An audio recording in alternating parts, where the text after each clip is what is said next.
Hello, how are y'all this afternoon? Dreary, rainy day, but yay, it's raining. That's so great. My yard, very happy.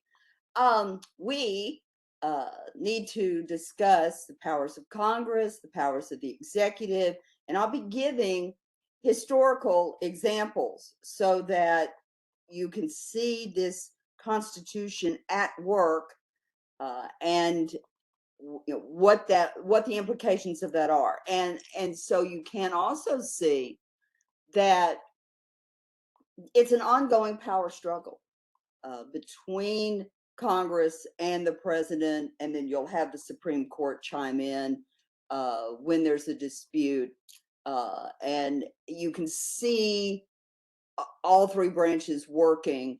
Even though, and I want to say this is a mistake that we make when we're teaching constitutional issues.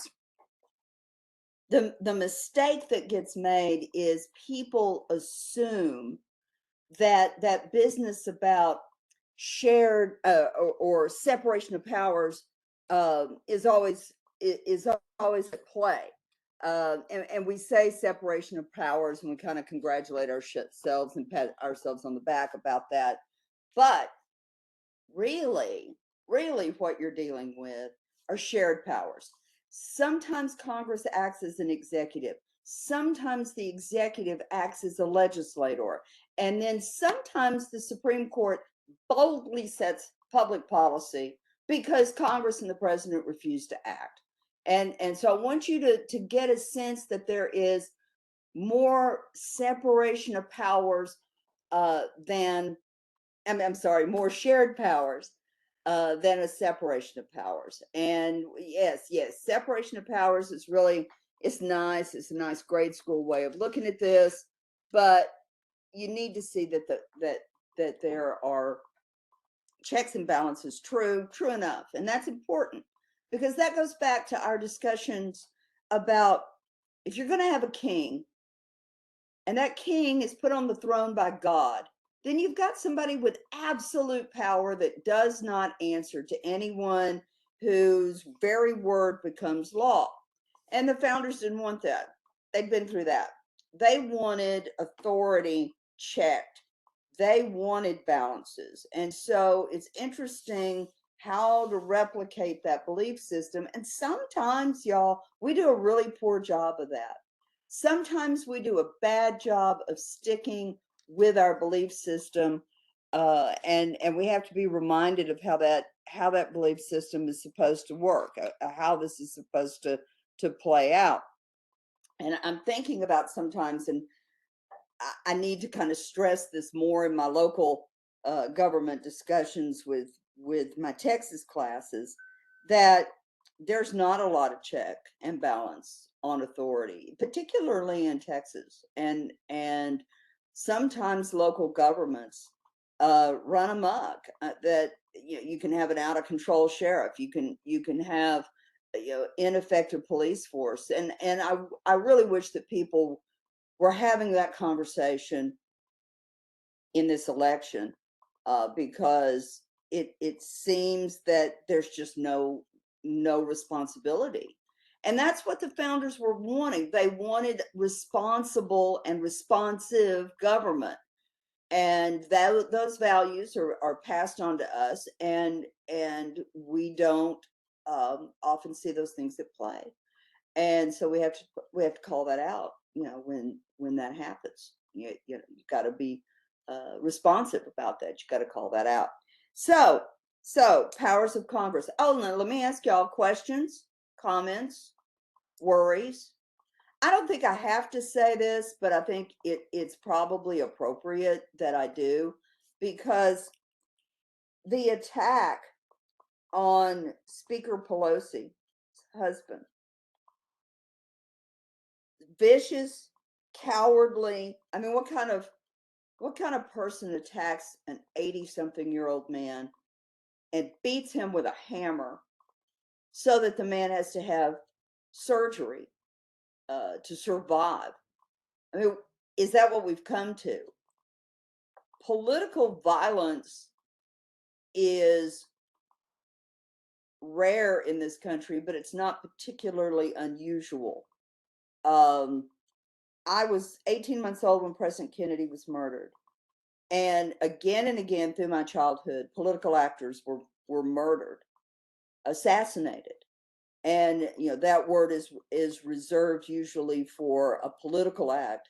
But this attack on the speaker's husband was an attempted assassination because of the impact it would have had on the speaker, and to undermine her authority.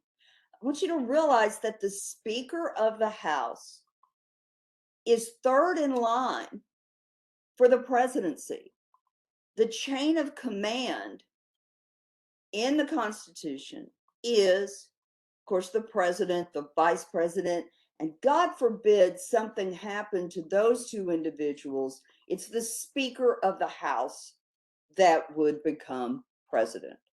And Speaker Pelosi is an incredibly substantial, effective speaker. I would say that she is probably the second most important speaker. She's important because of being a woman in that position in our country where misogyny is just so common, and it's an event when we elect a woman instead of we should just be, oh, okay. Yeah, we we should be used to that.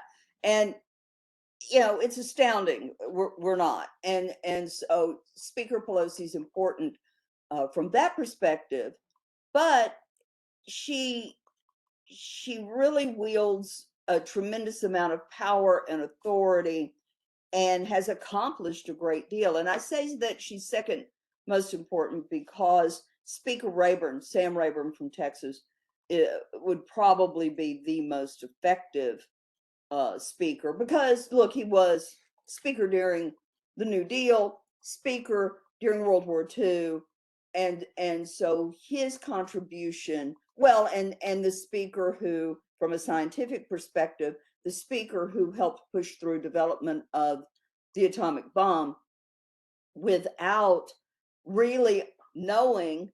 I mean, President Roosevelt went to Speaker Rayburn and he said, I need $1 billion.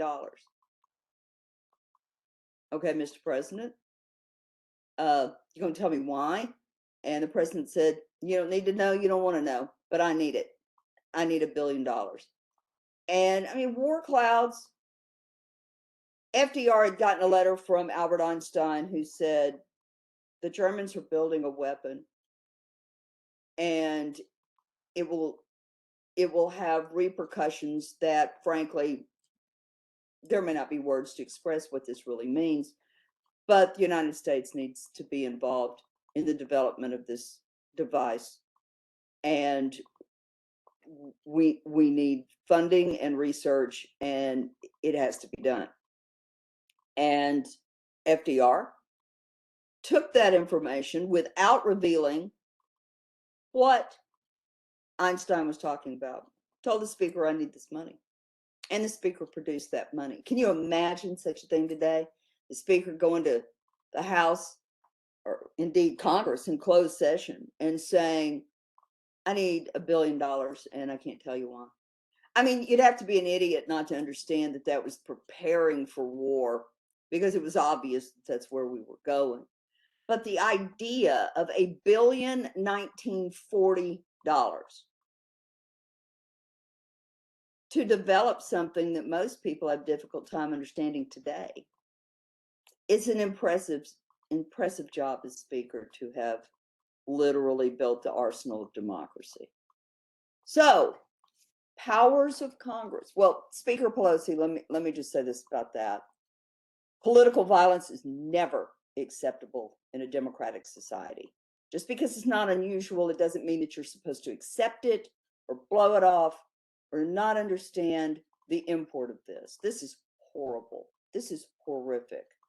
And it is completely unacceptable. I mean, people are laughing about this and joking about this, and it's disgusting. And there's no room for that. If these idiots have not understood the import of living through political assassination and what this means. You are talking about something every bit as important as the night that Lincoln was assassinated. And that was a conspiracy. The entire cabinet was attacked, and some of them seriously wounded. And so what you were witnessing is just, and Americans have a tendency to do this, some lone nut, they don't see the broader picture. And this is something that has to be taken gravely seriously. And this just makes me want to bring this up too. I think the January 6th hearings were very important, and I think that they're pretty good television. But in saying that, I want you to understand that it's not about entertainment. And I don't think people are taking this very seriously. They're not taking it outside of the entertainment value of it all. People tried to overthrow the government on January 6th, and that's really serious stuff. They tried to negate an election. They tried to say there was this election was stolen, which is nonsense, and there's no evidence to that. And in doing so, they're trying to legitimize what the American people had rejected, the direction they didn't want to go in. And this is not a mini series on TV, and you're going to get some kind of happy Disney resolution to this. We're in discussions right now with the former president's lawyer, about him taking a deposition under oath.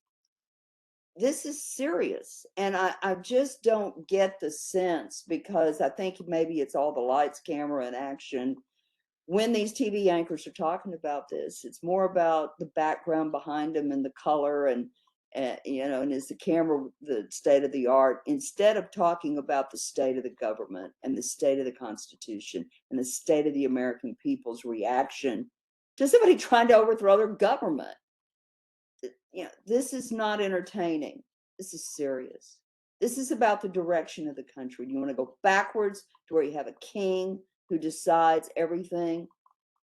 Or do you want to move forward? All elections in my lifetime, well, in the 20th century, have been, and now the 21st, have been about moving forward. And political violence, that has no place in our makeup. That's not who we are. And every time that kind of thing takes place, we're diminished by it. And democracy is threatened by it. What this person, and by the way, they don't meet the legal definition of insanity, so don't be running around saying that. He's not insane. And California is going to try him, and the feds ought to try him. If an attack like this, but the statute really doesn't read that way. It's going to be state charges, and frankly, state charges may be the better way to go. But and he ought to be tried for attempted murder.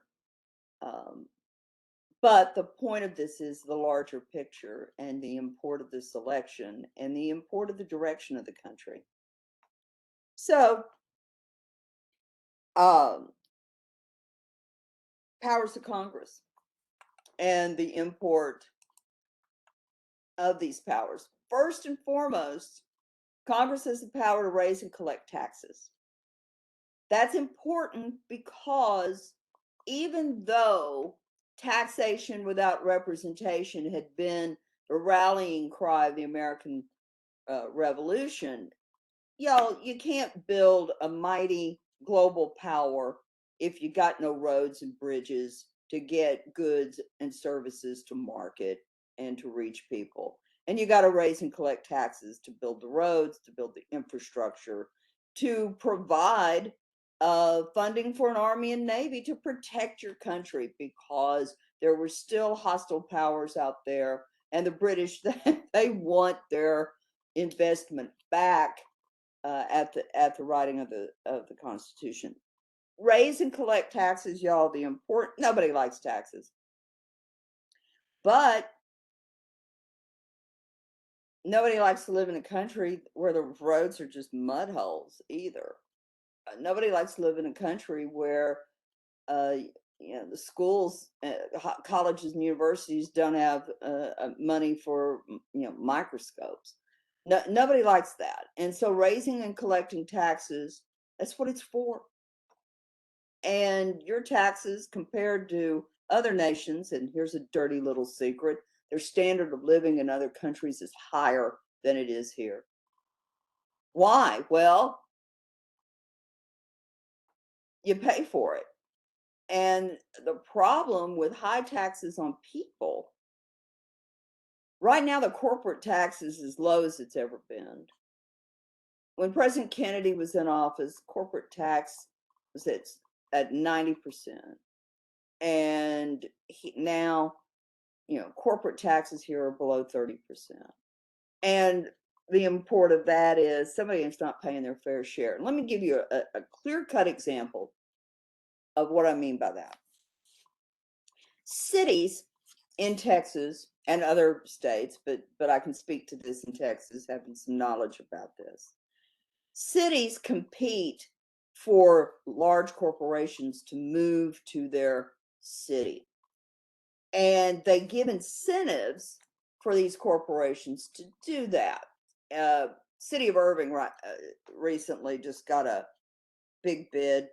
A big corporation announced, "Oh, we're moving to Irving, and we're moving our corporate headquarters there, and it's going to employ 15,000 gazillion people, and that's nice. And we're going to build it in this particular neighborhood." And you find out that what happened was cities said, "We'll keep you off the property tax rolls. We're not going to tax you on that building, for 10 or 15 years." The problem with that is they use the streets, they use the fire department, they use the police department, but they're not paying taxes to improve those city services. You know who is? The people who live there, the homeowners who live there. And so what happens is your public bears the burden of that, while the corporations who drive down the same streets, who use the same fire department, who use the same city services, those corporations are off the tax rolls and aren't paying for that. The burden is passed on to the residents of that community. Well, what's happened when you have and what happened back when we had to write a new constitution, when the Articles of Confederation were a miserable failure? What happened was you had high local taxes because Congress couldn't tax on the federal level.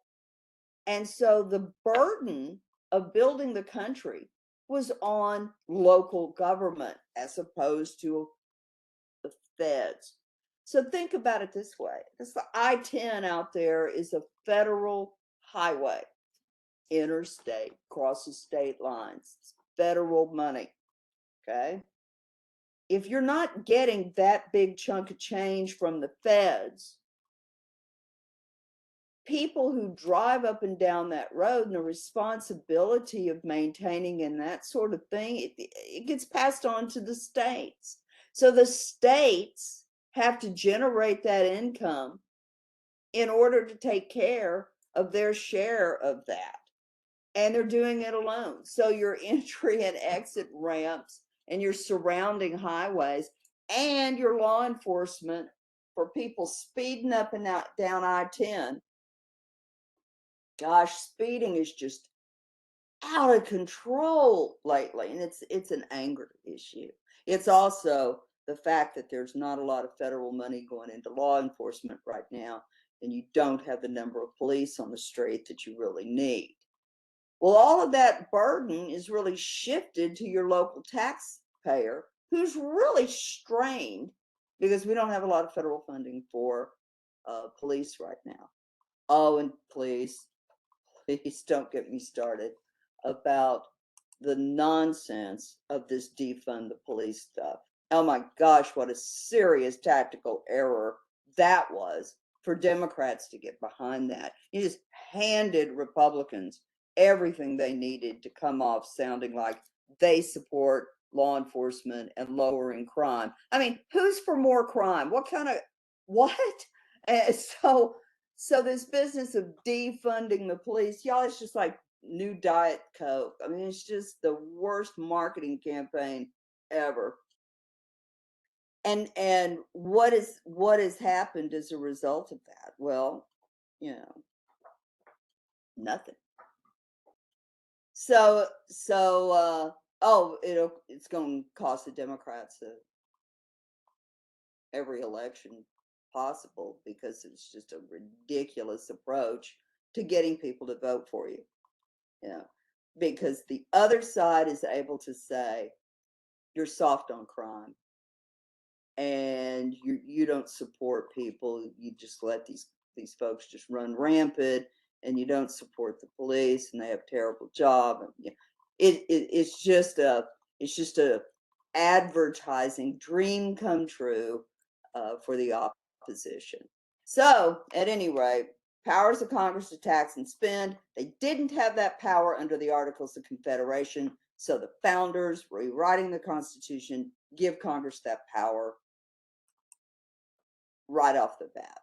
They give Congress the ability to borrow money. You cannot get ahead unless you borrow money. You're borrowing money when you buy a house. You're borrowing money when you have student loans.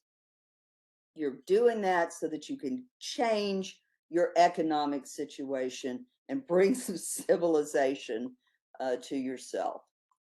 To regulate commerce, Congress has that authority because under the Articles of Confederation, the states taxed the snot out of each other at the borders, and that put a real kink in Congress or the ability for the free flow of goods and services across state lines.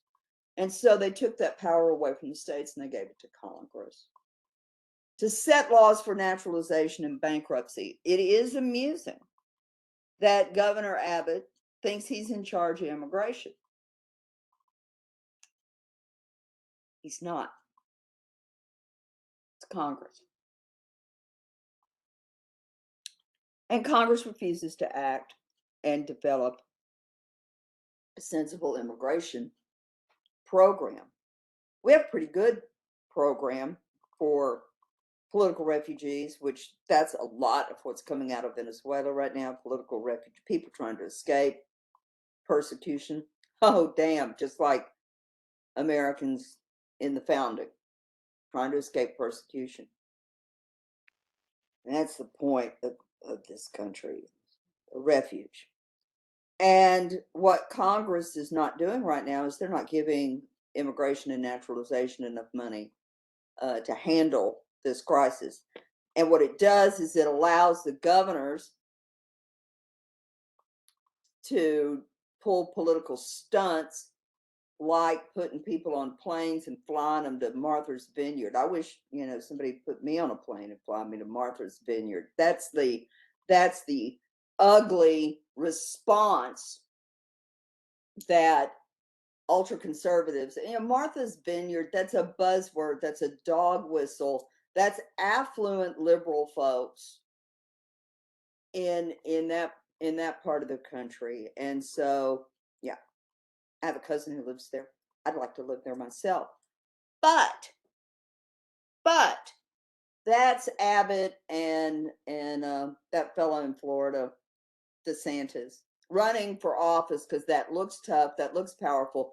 But psychologically speaking, I want you to realize what it really looks like. It's designed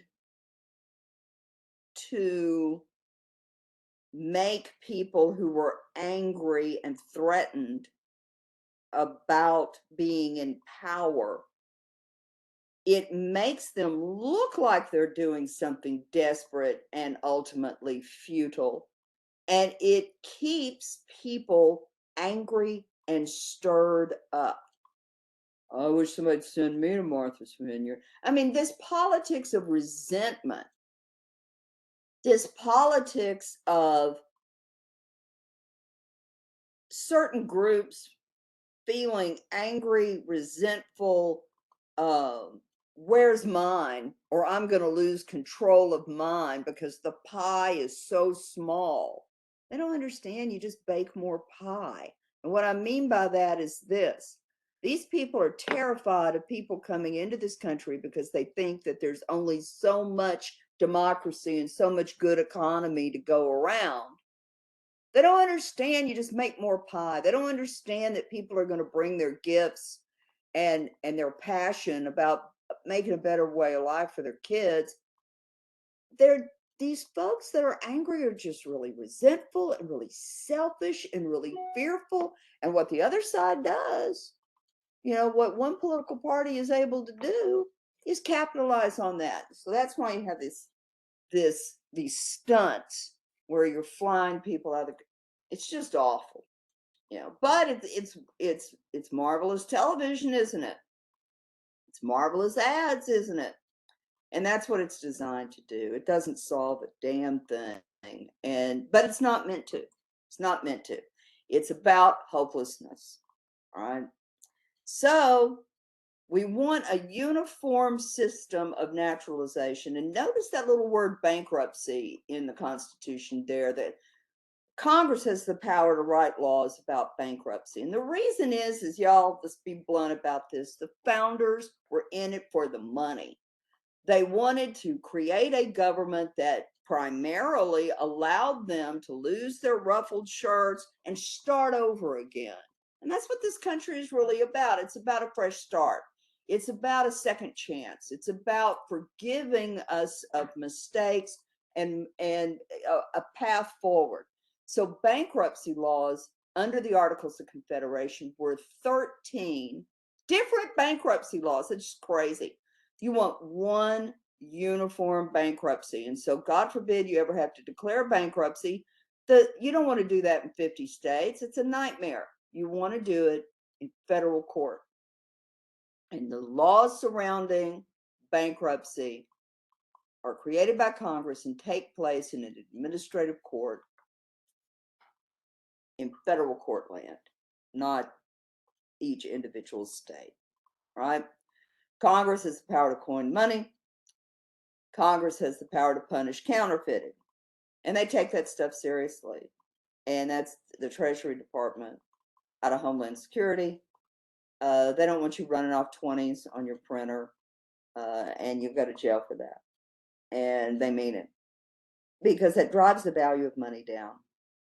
And it's really a much more serious offense than people realize. Okay? Post offices, delivering the mail, it's Congress's purview. Members of Congress, when you need a new post office because you have big development and all, and you got to have more post offices, it's members of Congress that get that authorized and built to build new post offices. Copyrights and patents, Congress handles that. Ben Franklin's influence is really obvious right there. And it's a fascinating area of the law. I have some friends that are patent attorneys, they're engineers, and it's very helpful to have that background in it if you're going to be a patent attorney. If you need more courts, it's Congress that gives you that. And importantly, it's Congress that has the power to declare war.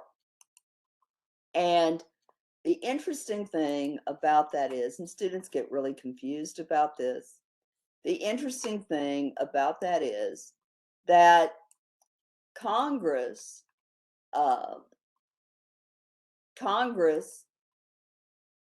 has that authority, and people think that the president does.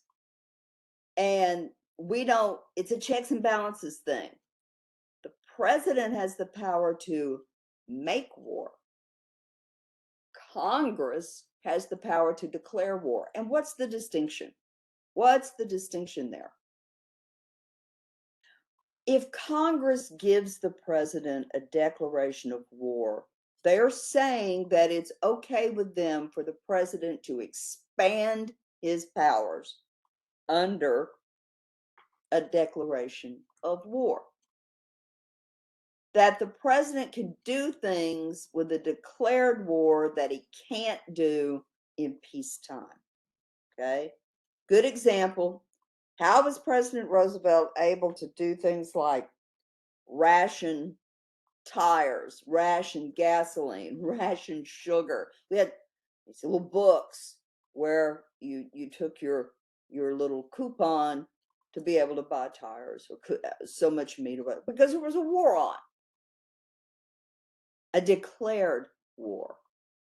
So FDR was able to take the economy from a peacetime, consumer-driven economy to a wartime, war footing, so that everything goes to the war effort. You can't buy a 1943 Chevy pickup truck. There's no such thing. They didn't make them. They didn't make pickups then because they were making tanks. They were making airplanes. And FDR had to go to General Motors, had to go to Ford and say to them, we're going to pay you government contract for you to build the arsenal of democracy. And they're like, well, people want to buy cars. Nobody's buying a car. We're at war with Germany and Japan, and we need tanks. And you've got the assembly line.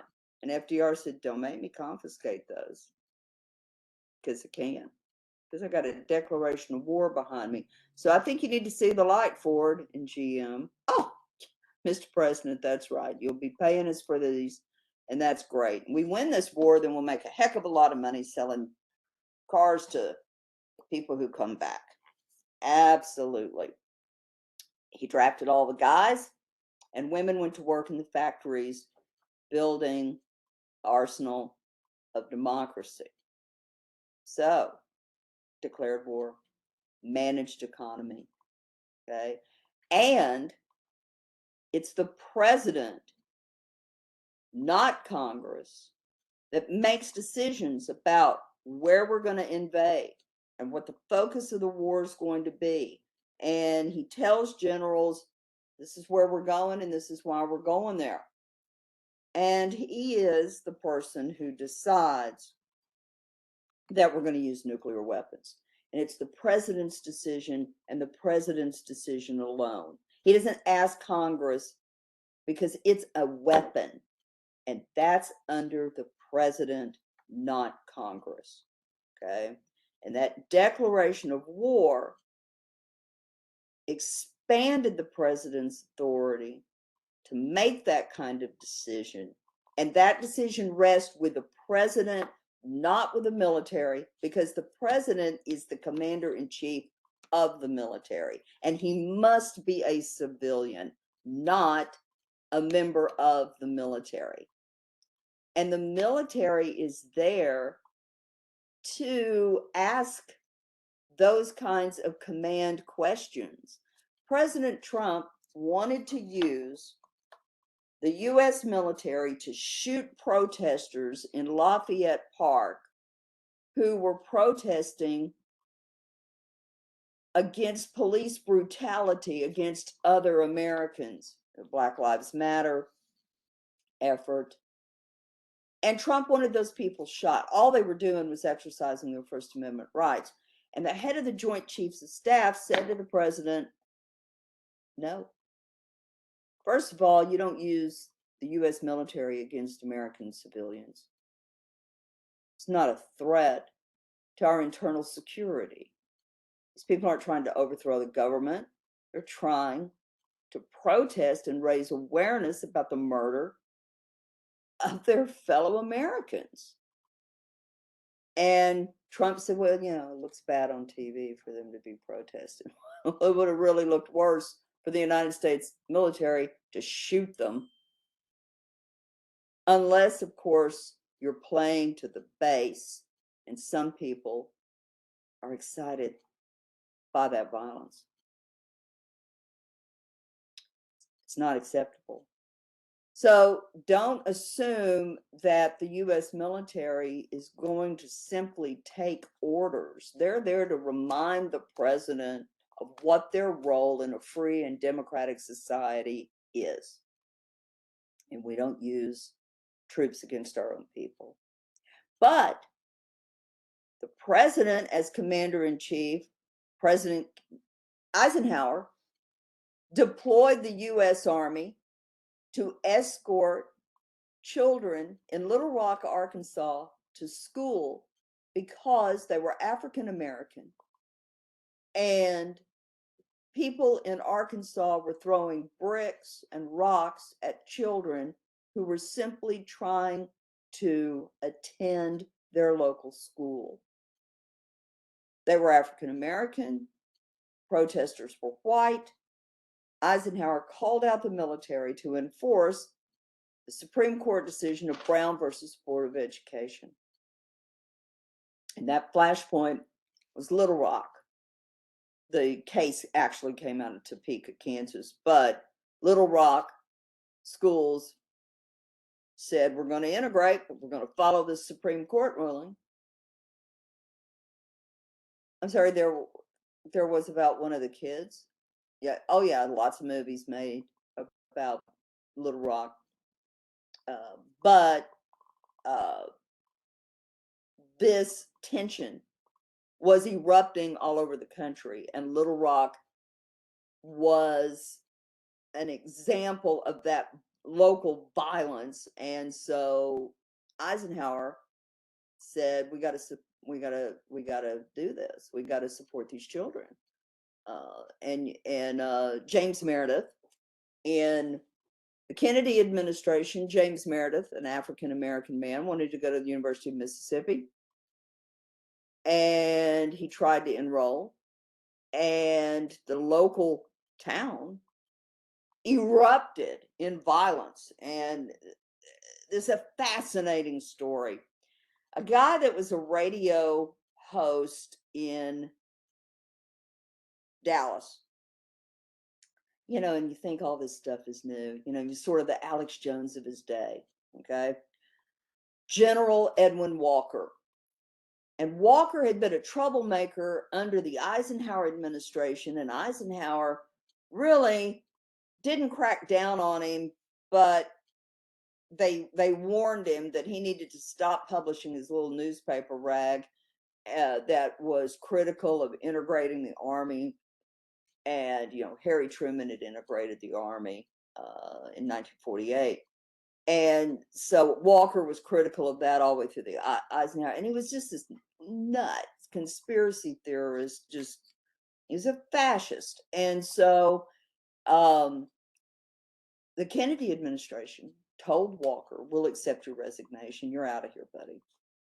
And Walker resigned his commission and went to Dallas and a climate there where he was accepted, and he had a radio program.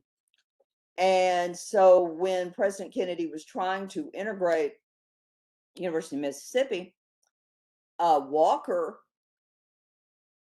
incited rioting in Mississippi, and the international press was there. A reporter was murdered there in the violence. Townspeople got their deer rifles out and started shooting. There were 100 people, over 100 people were wounded.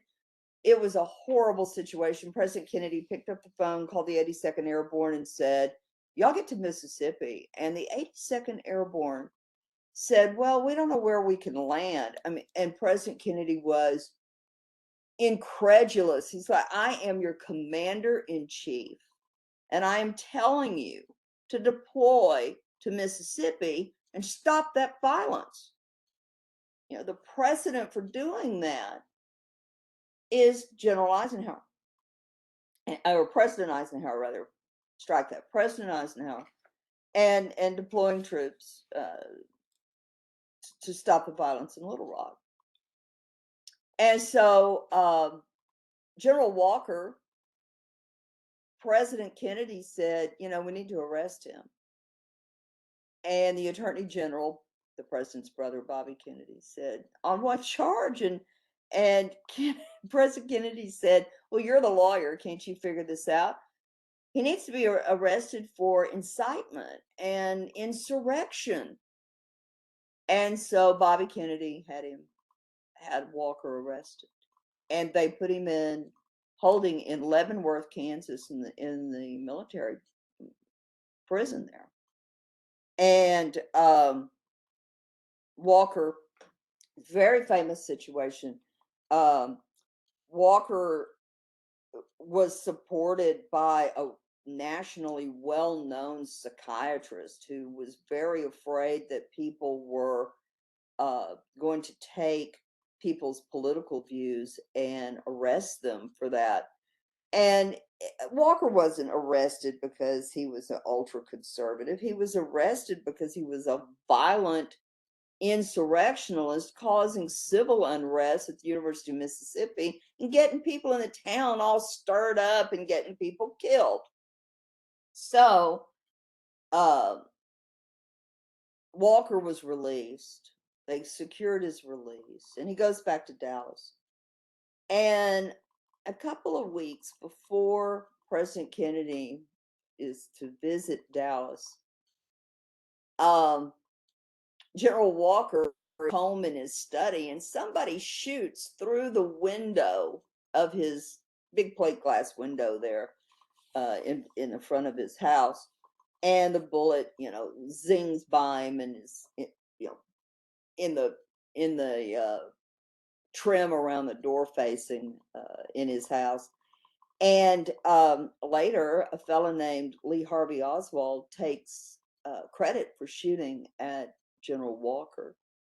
And then Oswald will be the person that has been charged with President Kennedy's murder. And he, by the way, he was not charged with attempted murder of John Connally, Governor Connally. So it's a little incident about political violence and radio talk show and the extreme views in 1963. Sounds all very horribly familiar. So powers of Congress and declaration of war. How many times have we declared war? When was the last time we had a declared war? Anybody want to venture to say when the last time we had a declared war? Sounds kind of 1941. World War II was the last time we had a declared war. Congress authorized the use of force in 2001 in response. I'm sorry, I was thinking 2011 in the response to 9/11.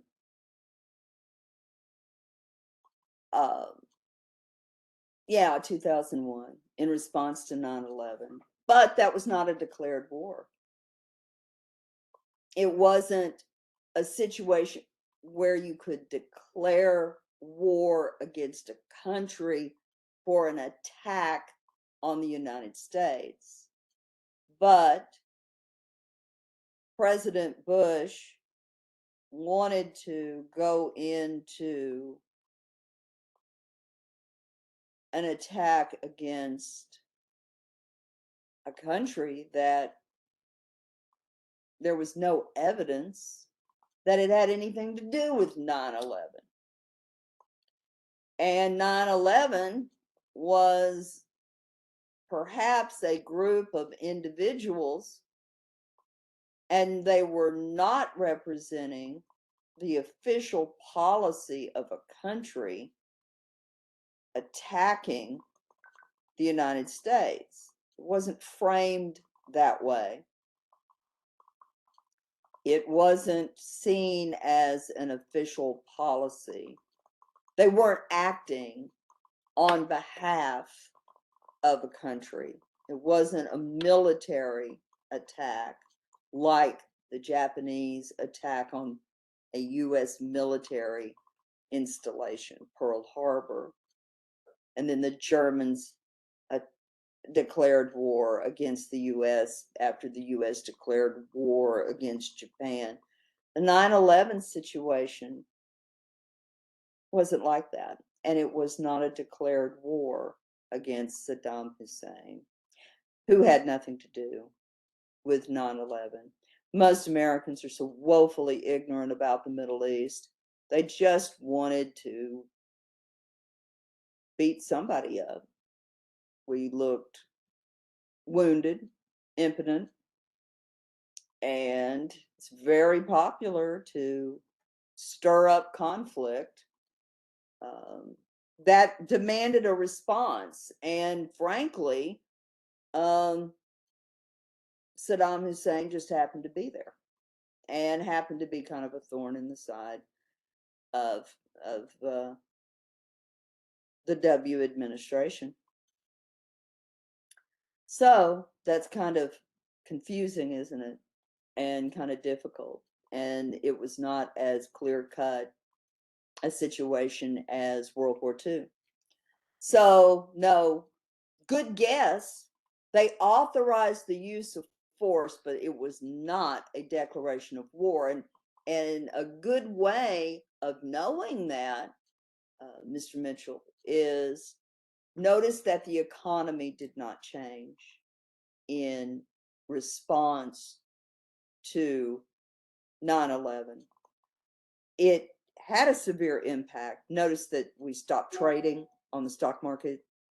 They immediately stopped trading because you don't want the market to freak out, when there's a presidential assassination attempt, or something like that, where you are confused and don't know what's going on. Trading stops. Trading stopped when President Kennedy was murdered. Trading stopped when Ronald Reagan, the attempt on President Reagan's life, and so trading stopped. But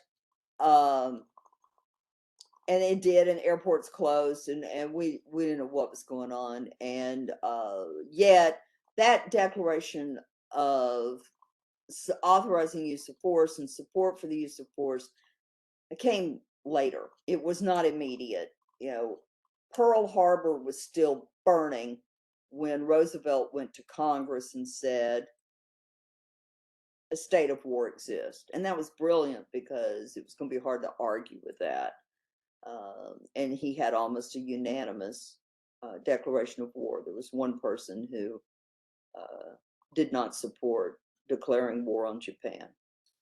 So at any rate, one member of Congress. So at any rate,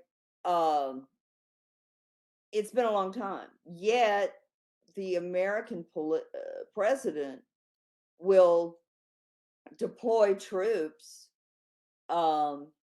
anywhere, anytime the American president alone thinks that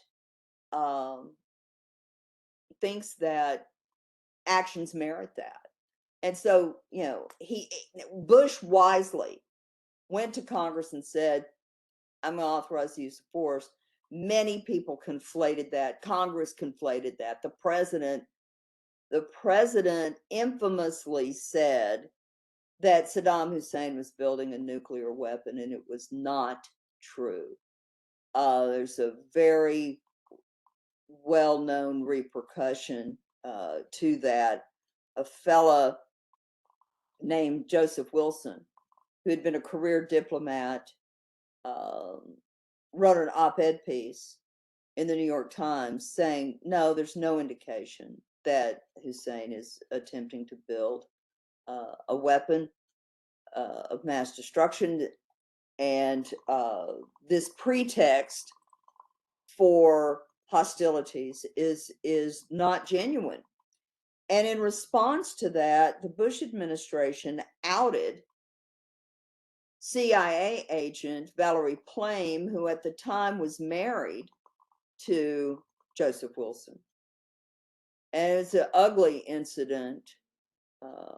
all the way around.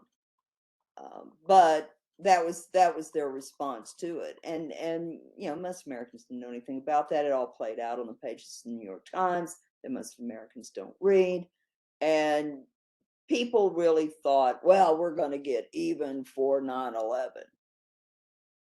Had nothing to do with that. So notice that Congress, in authorizing that action, may have done that because it was perhaps the popular vote getting thing to do. I'm not saying there shouldn't have been a response to 9/11. I am saying that there should have been a response to 9/11, but that wasn't it. Okay.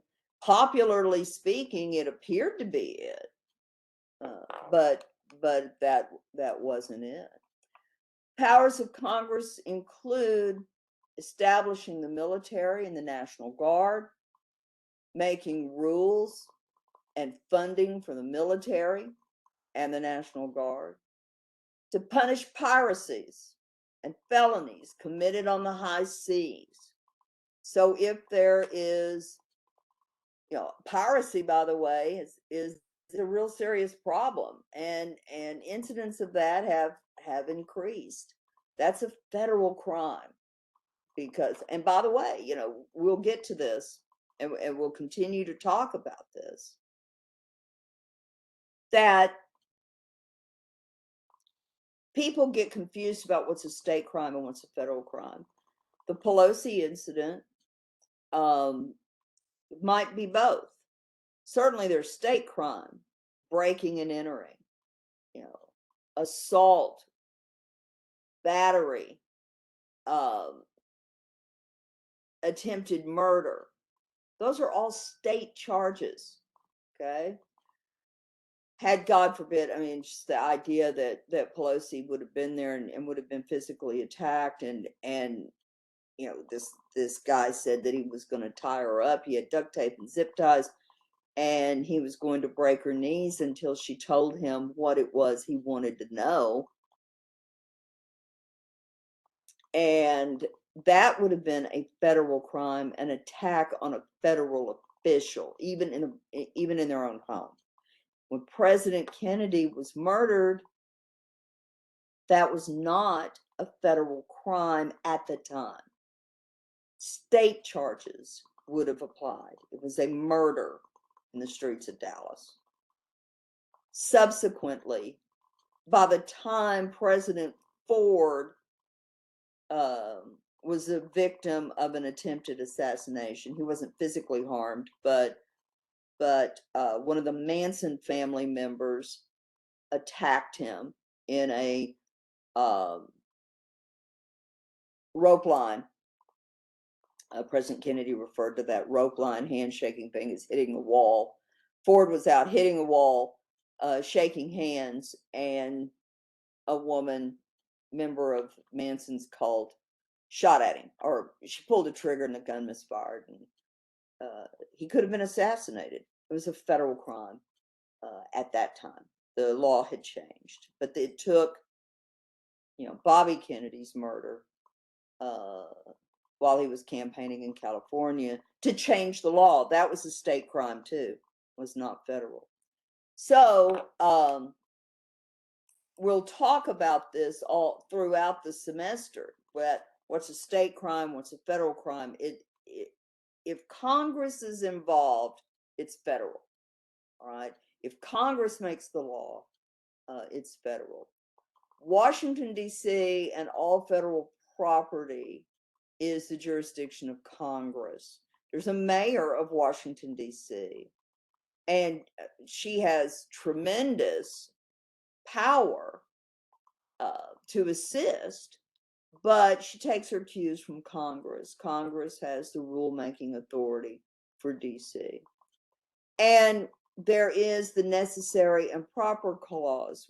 The necessary and proper clause is also known as the elastic clause, and all of this originates in Article 1, Section 8 of the Constitution. That necessary and proper clause gives Congress tremendous power to make laws to govern the country. Okay. So that elastic clause, think about that, you stretch it to do what you want. And how do we get that reined in? That's going to be the Supreme Court's responsibility to say, no, that's not something that Congress should be engaged in, that the court can limit. If the states, argue, no, that's a state power, not a federal power, that's all going to be expressed in Supreme Court cases. Okay. Questions about anything?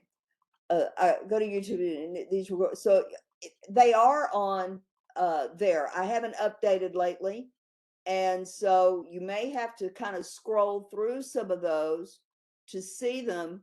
But as soon as this one is processed by WebEx, this afternoon I have another class at 3:30. So let me meet with them, and as soon as these two videos, this 2:00 one and the 3:30 one, are processed by WebEx and I get them downloaded, I sure will post them. Thank you for reminding me and reminding others about that.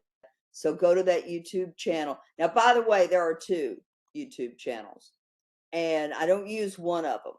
And so if you go there, and I can't get it deleted. I've tried to delete that and it won't delete. I will repost the URL of that YouTube channel so that we can get that up for you so that you can see those. Thank you for bringing that up. Any other questions or comments, concerns? What I'd like to do for our discussion question, and I want to post information about this in a more formal way in the rubric for you to follow this. Oh, don't worry about it. We'll get that YouTube channel straightened out for you. Okay. Thank you for your patience about that, and I will contact them about deleting that one that's not useful to us. For the discussion question, and I'll help with finding all the information we may need about that. What we need to write about is, there's a very good chance, and I've looked at the website 538. 538 is, he's a pollster. His name is Nate Silver, and he's an amazing pollster. That's what I'm trying to say. Pollster. And he is saying that the House and the Senate are both going to go Republican. And you are well aware that Governor Abbott is probably going to be reelected. And we need to assess why that is, why the Democrats lost the House and the Senate. And, we need to see this with the election, of course, but it's pretty good indication that, short of a miracle, the Democrats are going to lose the House and the Senate.